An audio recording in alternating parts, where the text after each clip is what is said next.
Hello, my name is Matthew Finlay, and this is my lab 3 on circuits. To begin, the purpose was to predict and observe how resistors and capacitors behave in electrical circuits by applying the laws of energy and current conservation. So our results for the simple circuit measured a voltage close to 0 volts, and then our RC circuit charged and discharged longer than the predicted time. Getting into some important principles. First is the loop rule. So the total of all voltage changes around a closed loop circuit loop equals zero. And this follows the principle of energy conservation. And then next is our node rule, which is the amount of current entering a junction must equal the amount of current leaving it. This also followed the principle of charge conservation. And this followed the principle of charge conservation. And then next was Ohm's law, which is the current through a conductor is proportional to the voltage across it and inversely proportional to its resistance. And that's just all these are just displayed on the right in the graphics shown. For experiment 1, we looked at a simple circuit. Picture from the lab is to the right, as well as the actual illustration of it. The system for this lab was two 1.5 volt batteries, two resistors, two ammeters, and then our surrounding was everything outside the circuit.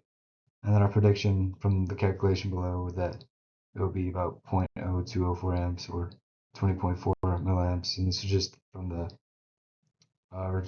equation on the previous slide where we divided by volts by the ohms. So here's the data from our experiment with the illustration to the right on how each interval should have gone. So our interval A, the main intervals that you can really look at and gather from was interval A, C, and then E.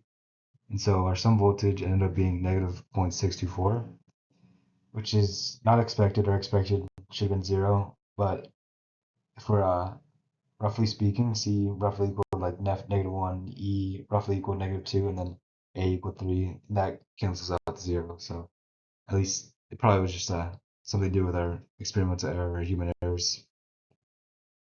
So here's our data continued. At the 47 ohm resistor, we looked at CD divided by 0.02, which is 1.11 divided by 0.02, which is 55.5 ohms. And this was different from our expected 47 ohms, but at least a little similar. And then the next one was 2.3 divided by 0.02, which is 115 ohms, which is off from their expected 100 ohms. And then for the other two wires, they're extremely small values divided by 0.02, so basically roughly 0 ohms and roughly 0 ohms. So this was a pretty close to our expected results. Not exactly, but it followed a at least close trend. All right, moving on to experiment 2, the RC circuit. Here's the image of our experiment right here.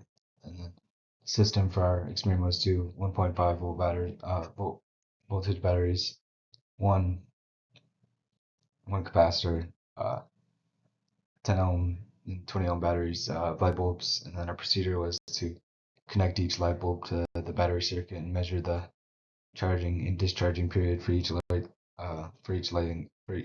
bulb. And then our data for our experiment was for light bulb 10 was a charging period of 70 seconds and then discharging of 20 seconds. And then for the second 20 ohm light bulb, it was 30 seconds and 32 seconds for the discharging period. And this followed like a similar trend. As you can see, like the larger the ohm got, it doubled the time, but it was different from our expected data.